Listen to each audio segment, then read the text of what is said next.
Ngaira numida wedam phone ki ba pa na pausi degi maru ba pau khara khanga saraka miyam da khodo tamjike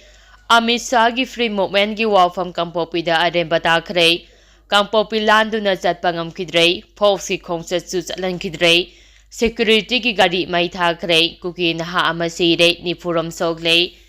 Union Home Minister Amit Shah na March Nepal gi Manipur ge lambi singda free movement ya hanaba pirakiba instruction matung inna ngasi security ki akanba section thoranga lonina MST gi passenger bus service hauduna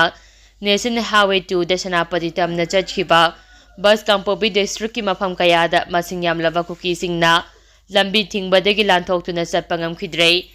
Union Home Minister Amit Shah gi wafam arem batakhrei Amaromdana force ki ingtapagi paujal puba khongsatsu security singna salan khidrei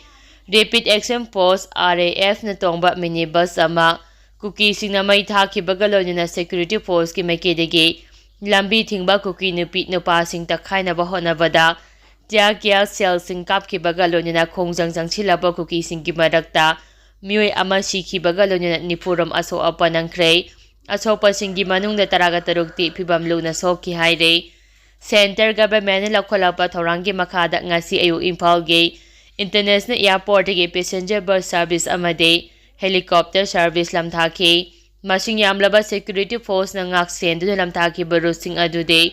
Imphal gi kampopi phawraga Senapati yawba amade Senapati gi kampopi phawraga Imphal yawrakadaba bus amade atai gari sing Imphal gi Bishnupur phawraga Churachampur yawgadaba amade Churachampur gi Bishnupur phawraga Imphal yawrakadaba bus amade atai gari sing lamthaki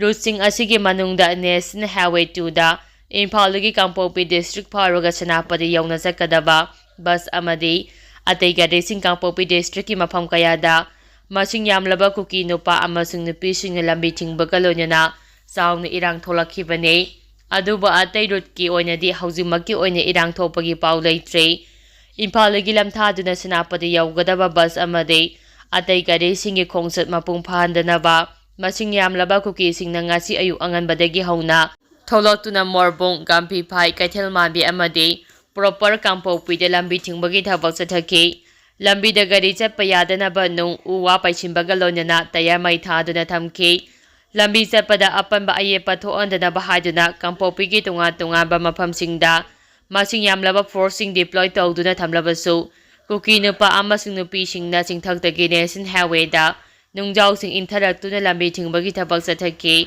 pau asin hai Gampi Pai amasung Kaithel Manbi area da security force amasung lambi thingba kuki sing ani ke marakta chawna muknarakki Kaithel Manbi area da lambi thingba sing amade security gi akanba muknaba kadom dagi kaptharakpano khangdaba nongmai maruna panduna lambi thingba da saruk yaba kuki naha ama laikhida bagalonana mioi taraga mangarom aso apanangke laikhidraba mioi adugi maming lagok thang sing sitchai kunthra kawi Kaithel Manbi Ward number 2 dagi ni haide Gampi Pai area da so security force amade lambi thingba singa akan mamong da mukna bagaloina security force na tiagya cell sing kaptuna miyam tangkhaina bahona ki nakal ani ki marakta mukna bagi thodok da lambi thingbagi khongjang sangsinba kuki miyoy kontra gi mathakta aso apanangduna manak na palayeng sangda pukhatuna laikana ki asopa singi manungda miyoy taraga tarukte phibam luna soki haide Morbongdagi hauraga proper kampopi phawbagi marak mafam kayada lambi thingba singa security force ka mungnabagi thodok singthoki security force na tiagya cell sing kaptuna miyap tangkhaibagi thabak sing chathaki khongjang changsimba singna security force nungdang sinduna amade nauri kapsinduna landaki amade security force na tonglakpa minibus ama khongjang changsimba singna mai thaki haide nakal amaromda Ngasidagi Manipur ge highway kudimak free movement na halagani karigumba maduda athingba pirakpa tarabade logi oiba serak pigani haiba warep laukthokharaba matung ngasi Federation of Civil Society Organization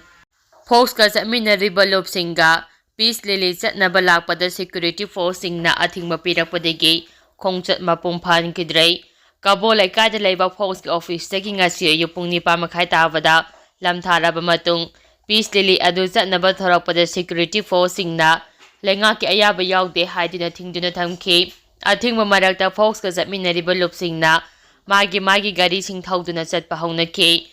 peace lily अदुगा मरी लेनेना पाउमिसिंगा उनाबा अमदा फोक्सकी president T.S.. मणिहारना हाइखिबदा इरांग असिना मरम ओइरगा चटपा फंखिद्रबा मणिपुरगी लंबिसिंग home मिनिस्टरना हाइरखिबा अदुबो support तौबा ओइना लमदम असिदा इंग तपा लमदम अमा ओइरकनबा peace lily असि चटनबा होटनबने अदुबा free moment हाइरगा अथिंगबा थमजिलक हाइबसे लेंगा असिगी असोइबने free moment ngamloidaba oirabade karigi free movement yahanigani haina lauribano chathok chachin free da yahalagani haibagi dama peace lily asi sinbane makha tarapa pauda PR thamjilakpa MLA singna thauna fana thabak tawba ngamdabadagini kil state asida president rule thamlakpa asi lamdam asigi mapi mapa oidiba MLA minister singna thauna fana thabak tawba ngamdabadagini haina kanglai imalov kilgi president Ima Arakesana Hanbina Fondokre, Wafama Singasi Loop Asina Sinduna Manipur Press Club the Pangtokiba, International Women's Day Thorum the Fondokibane, Thorum Aduda Sana Hanbina Makataraduna, Cookie Sina Manipur Tugana Bamaite Singi Matata Chatadak Livalala say, India Lengana Matung the Lepagine, India Lengana Matung the left to the Lepadegi Cookie Sina Towning Buddha Tawduna, Maitegi Matata Lansata Duna Manipur Tugana Bahonabane. Irang asilaksinabani haiduna India langakna manadaba miyeng yengbagum tawi tampakta operation sathaduna khulai kaya fagalabasu singdangamdaba asina misang mikhai nabagi khudamne state asida president rule thamlakliba ase lamdam asigi mapi mapa oiriba MLA minister singna thauna fada thabak tawba ngamdabadagini haike tharam adugi matangda sana hambina hai lamdam asigi nupi oibi singna hiram khudimakta lauriba thaudang thagatningai ne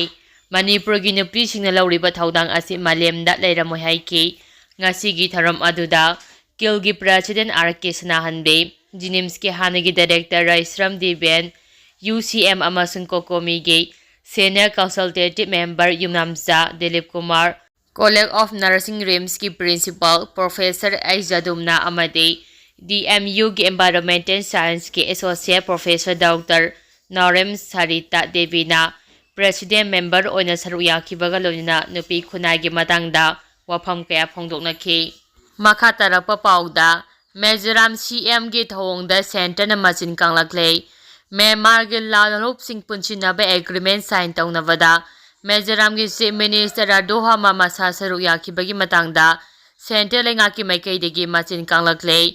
handak Myanmar rom gi lalrup sing amato oina punchinabagi agreement sign tawnabagi tharam ama Mizoram da pangthokibaga loina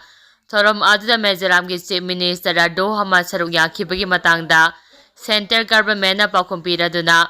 foreign policy da state government na yauksinbagi authority oide haina phongdorakhrei Ministry of External Affairs ki wangangloi amana haukiba irai numita phongdorakhibada Myanmar da housing oidiba phibangi matangda yamna kumna yengsinbaga loina Leba aduda kari tauribagi haiba ministry asina yamna muna khangi aihangna hainingbade foreign policy gi wafam ase state government gi makhuta leite state na foreign policy gi issue handle tawnabagi authorized oide Myanmar da hauji oidiba security gi phiba maru oina junta military amasung rebel group singa border area da yamna nakna khuthongnabana India government na security gi phibam kupna yengsile haina so Ministry of External Affairs ki wangangloi aduna makhata rakle report asigi matung ina Myanmar junta lenga ki mayokta lal hauri baleba asigi chin state based tawwa anti junta group sing Chilean Council CC amasung interim National Consultative Council anina amato ina punsinabagi agreement ama Mizoram da sign tawnaki agreement sign tawnabagi tharam aduda Mizoram gi chief minister Radu Hama saruk yabaga loina lalarup sing asigi Lusingba Singapuna Pamina Vadanatana Kuchongnaduna photo session supangtoki Makatarapa Pauda Home Minister Gifrey Moment Sukangpopi Landana Kaitelman Bidalo Singray Athingba Namkhainabada naha ani Sire Security personnel yaw na miyoy kaya sokle Makatarapa Pauda Urkrul Accident da Mari Sire Taruk Sokle Ngasi numiyong bamatong pungbaro makaram tarakpada Urko district ki poi village ki mafam amada thoki balebak thiba thaudo amada gari amada tonglaki ba miyoy singi manungdagi mari laikhidrei aduga atopa taruk na sokre thaudo asida laikhidraba singde Poi Baptist Church Women Society-gi Chairperson Matra Arunau, Church asigi Secretary Rugai Chungnirai amasung Church asigi Koihar Member Pisnau Rai Singh amade gari asibu thorokkiba Majang Thai Morok Soni haire aduga soklaba sing Sire Hau Sang Sang Sorai Son Malung Ngasang Rung Huronra Singhangam Brooklyn Kasang Mi Simra Amasu Ngarai Sang Sang ni haire